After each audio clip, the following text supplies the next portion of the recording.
नमस्कार मित्रों, जैसा कि आप लोगों का बार बार कमेंट आ रहा है कि सर सोशियोलॉजी फोर्थ सेमेस्टर से संबंधित प्रश्नों को बताइए, तो आइए आज हम लोग दीनदयाल उपाध्याय गोरखपुर विश्वविद्यालय गोरखपुर के बीए फोर्थ सेमेस्टर सोशियोलॉजी के फर्स्ट पेपर से संबंधित महत्वपूर्ण प्रश्नों को देखेंगे, जो कि इन टर्म परीक्षा के लिए महत्वपूर्ण है। पेपर का नाम है भारत में सामाजिक समस्याएं एवं विकास के मुद्दे। अब इससे संबंधित ऑब्जेक्टिव प्रश्नोत्तर। चैनल पर नए हैं तो चैनल को लाइक, शेयर और सब्सक्राइब करना न भूलें। Study by Virendra sir. और आप लोग पहले कमेंट किए नहीं, मैं आंसर की जब पॉलिटिक्स का मैं जारी किया उसके बाद आप लोगों ने कमेंट किया, तो मैं आप लोगों को, अगर आप कमेंट किए हैं तो मैं कुछ महत्वपूर्ण प्रश्न, मात्र 40 प्रश्न लेकर आया हूं, परीक्षा के लिए महत्वपूर्ण है। पहला प्रश्न है, अगर आप औसत के लगभग निकट हैं तो आप ठीक हैं, पर यदि उस औसत से बहुत दूर हैं तो आप निश्चय ही ठीक नहीं है। यही विचलन की स्थिति है। यह परिभाषा किसकी है? तो यह जो प्रसिद्ध परिभाषा है विचलन की, वह है सिमनसन महोदय का। तो आप लोग इसे तैयार कर लें। दूसरा प्रश्न है, क्राइम शब्द किस भाषा का शब्द है? तो क्राइम शब्द फ्रेंच भाषा का शब्द है। तो आप लोग इनसे ही महत्वपूर्ण प्रश्न तैयार कर लें। इन टॉपिकों को भी आप लोग देख लें। मेरा यह प्रयास है, समय कम है, कि आप लोगों के संपूर्ण पाठ्यक्रम पर एक नज़र पड़े। आइए अगले प्रश्न को देखें। तीसरा प्रश्न है, क्राइम शब्द की उत्पत्ति लैटिन के किस शब्द से है? तो क्राइम शब्द की उत्पत्ति लैटिन भाषा के क्राइमेन शब्द से हुई है। आप लोग इसे तैयार कर लें। चौथा प्रश्न है, अपराध कोई भी वह क्रिया है जिसके द्वारा कानून का उल्लंघन होता है। यह कथन है। तो यह प्रसिद्ध कथन अपराध का माउरर महोदय का है। पांचवा प्रश्न है, अपराध व्यवहार आदर्श प्रतिमान से विचलन अथवा इसे भंग करना है। अपराध की यह परिभाषा किसकी है? तो अपराध की यह परिभाषा सेलिन महोदय की है कि अपराध व्यवहार आदर्श प्रतिमान से विचलन अथवा इसे भंग करना है। यह परिभाषा सेलिन महोदय की है। आइए अगले प्रश्न को देखें। प्रश्न संख्या 6 है, अपराध किसी निश्चित स्थान पर संगठित समाज द्वारा स्वीकृत मूल्यों के संग्रह का उल्लंघन है। यह परिभाषा अपराध की किसने दी है? तो यह परिभाषा काल्डवेल महोदय की है। सातवां प्रश्न है, अपराध को गहनता के आधार पर किसने बांटा है? तो अपराध को गहनता के आधार पर इलियट और मेरिल ने बांटा है। आठवां प्रश्न है, अपराध की प्रकृति के आधार पर किसने बांटा है? तो अपराध की प्रकृति के आधार पर अपराध का वर्गीकरण बोंगर महोदय ने किया है। आप इन प्रश्नों को देख लें, तैयार कर लें, और ये प्रश्न जिन टॉपिक से मैं बनाया हूँ आप लोग उसे भी एक सरसरी नज़र से देख लें। आइए अगले प्रश्न को देखा जाए। प्रश्न संख्या 9 है, किसने कहा कि अपराधी जन्मजात होते हैं? तो यह कथन लोम्ब्रोसो का है। लोम्ब्रोसो महोदय ने कहा कि अपराधी जन्मजात होते हैं।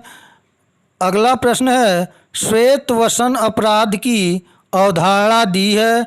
तो श्वेत वसन अपराध की अवधारणा सदरलैंड ने दी है। प्रश्न संख्या 11 है, समाजशास्त्री दृष्टिकोण से एक अपराधी अथवा किशोर वह होता है जिसके कार्य को समूह द्वारा गिरा हुआ समझा जाता है तथा जो हानिकर होने के नाते निषिद्ध है। यह परिभाषा किसकी है? तो यह परिभाषा प्रसिद्ध समाजशास्त्री गिलीन एवं गिलीन महोदय की है। आइए अगले प्रश्न को देखें। 12वां प्रश्न है, बाल अपराध की परिभाषा किसी कानून के उस उल्लंघन के रूप में की जाती है जो किसी वयस्क द्वारा किए जाने पर अपराध होता है। बाल अपराध की यह परिभाषा किसकी है? तो यह परिभाषा स्किनर महोदय की है। 13वां प्रश्न है, कोई भी बालक जिसका व्यवहार सामान्य सामाजिक व्यवहार से इतना भिन्न हो जाता है कि उसे समाज विरोधी कहा जा सके, बाल अपराधी है। बाल अपराध की यह परिभाषा किसने दी है? तो बाल अपराध की यह परिभाषा गुड महोदय ने दी है। आप लोग बाल अपराध को भी अच्छी तरीके से पढ़ लीजिएगा। आइए अगले प्रश्न को देखें। प्रश्न संख्या 14 है, हावर्ड बेकर ने कितने प्रकार के बाल अपराध का वर्णन किया है? तो हावर्ड बेकर ने प्रमुखतः 4 प्रकार के बाल अपराध का वर्णन किया है। पहला है वैयक्तिक बाल अपराध, दूसरा है समूह समर्थित बाल अपराध, तीसरा है संगठित बाल अपराध और चौथा है स्थितिजन्य बाल अपराध। तो यहाँ से प्रश्न आपसे पूछा जाएगा कि हावर्ड बेकर ने कितने प्रकार के बाल अपराधों का वर्णन किया है? तो 4 प्रकार, या यह 4 प्रकार दे देगा और आपसे पूछा जाएगा यह वर्णन किसका है? तो यह वर्णन हावर्ड बेकर महोदय का है। आइए अगले प्रश्न को देखें। प्रश्न संख्या 15 है, इनर और पॉक ने प्रकार के आधार पर कितने प्रकार के अपराध बताए हैं?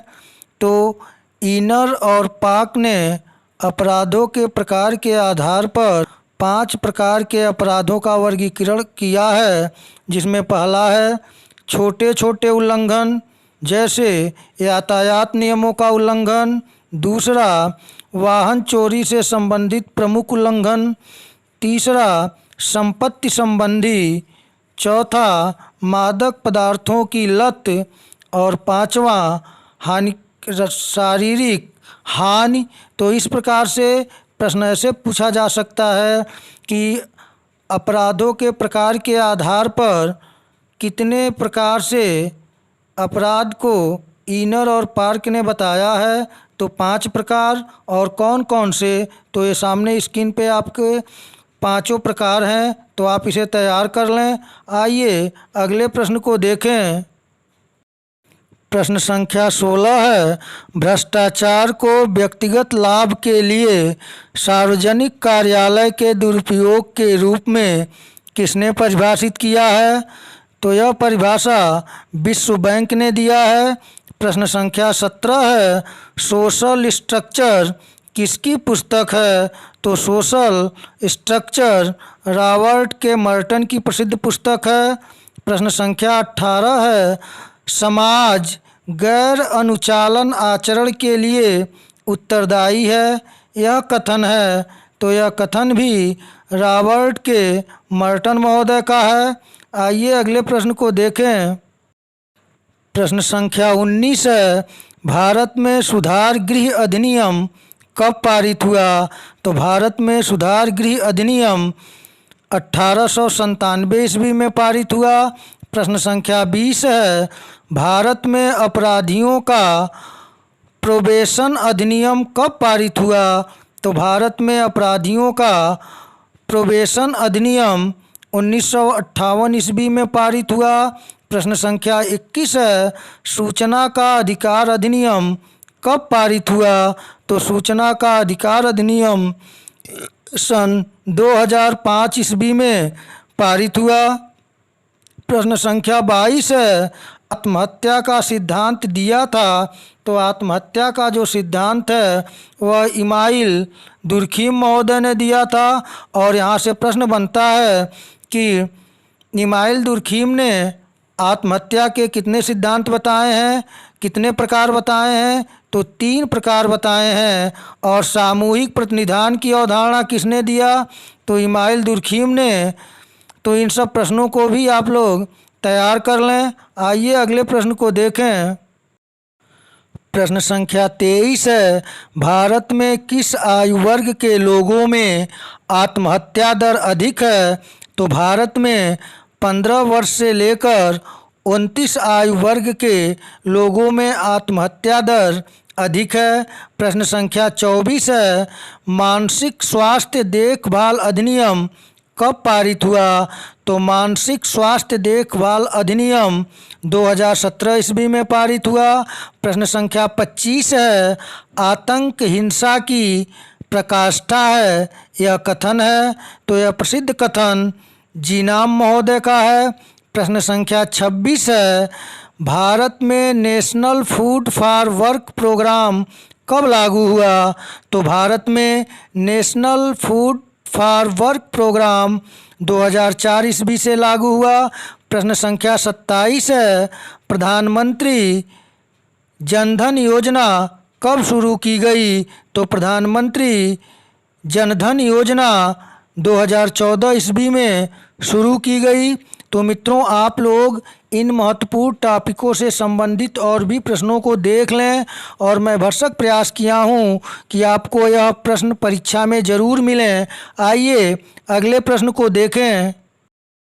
प्रश्न संख्या 28 है, जाति एक बंद वर्ग है, किसने कहा? तो जाति एक बंद वर्ग है, मजूमदार एवं मदान ने कहा है। प्रश्न संख्या 29 है, वास्तविक समानता आज भी कोरी कल्पना है, यह कथन किसका है? यह कथन सोरोकिन महोदय का है। प्रश्न संख्या 30 है, हिंदू विवाह अधिनियम कब पारित हुआ? तो हिंदू विवाह अधिनियम 1955 ईस्वी में पारित हुआ। प्रश्न संख्या 31 है, राष्ट्रीय पिछड़ा वर्ग आयोग की स्थापना कब हुई? तो राष्ट्रीय पिछड़ा वर्ग आयोग की स्थापना 1953 ईस्वी में हुई। और यदि यह प्रश्न बने कि राष्ट्रीय पिछड़ा वर्ग आयोग के प्रथम अध्यक्ष कौन थे? तो राष्ट्रीय पिछड़ा वर्ग आयोग के प्रथम अध्यक्ष काका कालेलकर थे। तो आप इसे भी तैयार कर लें। आइए अगले प्रश्न को देखें। प्रश्न संख्या 32 है, लाहौर अधिवेशन कब आयोजित हुआ था? तो लाहौर का प्रसिद्ध अधिवेशन 31 दिसंबर 1929 ईस्वी में हुआ था। प्रश्न संख्या 33 है, भ्रूण हत्या अधिनियम कब पारित हुआ? तो भ्रूण हत्या अधिनियम 1870 ईस्वी में पारित हुआ। प्रश्न संख्या 34 है, बाल श्रम निषेध एवं विनियमन अधिनियम कब पारित हुआ? तो बाल श्रम निषेध एवं विनियमन अधिनियम 1986 ईस्वी में पारित हुआ। प्रश्न संख्या 35 है, प्रधानमंत्री जन आरोग्य योजना कब शुरू हुई? तो प्रधानमंत्री जन आरोग्य योजना 23 सितंबर 2028 ईस्वी से शुरू हुई। तो आप लोग इनसे संबंधित प्रश्नों को भी तैयार कर लें।